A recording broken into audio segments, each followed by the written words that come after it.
हिंदू जन आक्रोश मोर्चाचं नियोजन केलं होतं की कर्नाटक हुबळी येथे नेहा हिरेमठ या एका हिंदू भगिनीला एका जिहाद्याने भुसकून हत्या केली आणि तिने लव जिहादला बळी पडली नाही म्हणून त्यासाठी तिला बेपाम म्हणजे ती व्हिडिओ बघू वाटत नाही असलं तिला त्या प्रकारे त्याला खलास केलेला आहे। त्यासाठी आम्ही सर्वांनी एकत्र येऊन या मोर्चाचं आयोजन केलं आहे। मोर्चा बाळेवासमधनं निघाला होता, लक्की चौक करत आपल्या इथं विसर्जन झालेलं आहे। मोर्चा शांततेत पार पडलेला आहे। दोन्ही पक्षाचे जे उमेदवार आहेत लोकसभेचे ते देखील आले होते, त्यांची काय भूमिका होती? त्यांनी काय भूमिका मांडली का केवळ फक्त येऊन उपस्थिती लावली? नाही, त्यांनी आले, त्यांची उपस्थिती लावली।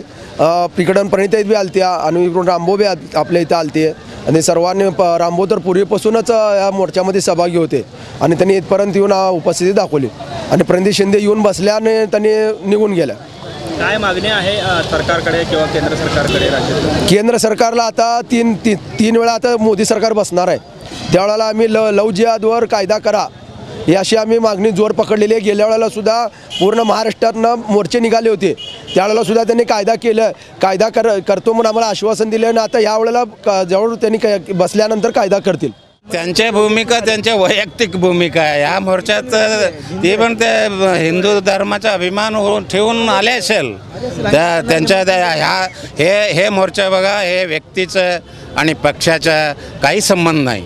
आपल्या एकूण एक सनातन धर्मीय हिंदू धर्मीय एकत्रित यावा, त्या कृत्याला निषेध द्यावा एवढाच आमचा उद्देश होता, बाकी काय नाही आहे।